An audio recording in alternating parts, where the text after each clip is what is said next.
Hi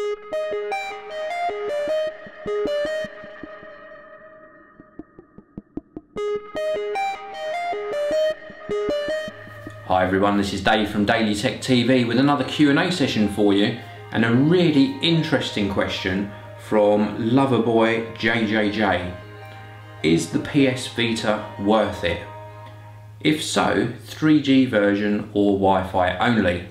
Now, for those of you who know me from the Geekanoids channel, I've done extensive coverage on the Sony PS Vita.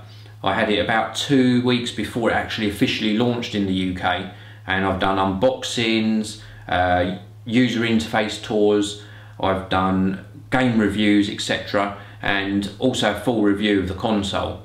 There'll be an annotation on your screen round about here, and that'll take you to the complete playlist of all the videos that I created about the Sony PS Vita.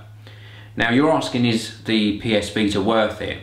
And I really summarised this in my full review. And my opinion at the moment is the Sony PS Vita is too expensive. In the UK, I think you can pick it up for around about the £200 mark, maybe a little bit above the £200 mark for the Wi-Fi only version. And for the 3G version, you're looking at around about the £260 to £270 mark. Now, even for the Wi-Fi only version at just over the £200 mark, for that sort of money, you could buy a full-blown games console. Now, I know it's not portable, so you're sort of defeating the object and buying a completely different product. But if I was having to choose Sony PS Vita or perhaps an Xbox 360 Slim, or a 3G version of the Vita or a Sony PS3, I would choose the full-size game console. It's going to give you a much nicer experience, bigger screen obviously because you've got it plugged into your TV. So in essence, I just think it's too expensive. Now, there is a second problem as well.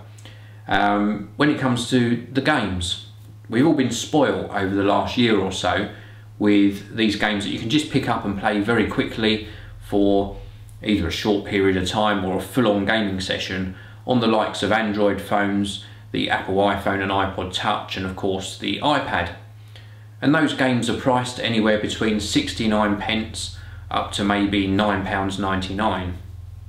Now, when you're paying, say, 99p for a game, and it gives you a couple of months or maybe even longer length of time of enjoyment on the game, and then you're faced with buying a PS Vita game which might cost you anywhere between, say, £4.99 right up to about sort of £35, that is a big difference.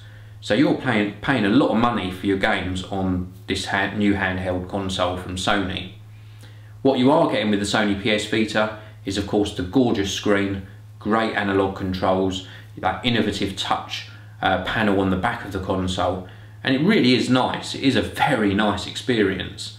But for me, it all boils down to price. I think they need to bring the price down, and then they have a winner on their hands. You mentioned 3G or Wi-Fi only. The 3G version, that sort of connectivity is really only used for the social aspects of the console, and for maybe communications as well. You're not going to really be using that for downloading games from the PlayStation Network. You're going to be doing that when you're connected via Wi-Fi.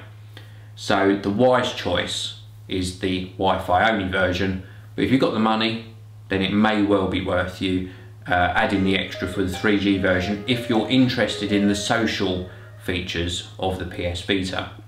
So it's a brilliant question. Let me know what you think in the comments below. If you've got any new questions, please also leave those in the comments, and I will see you all in the next video.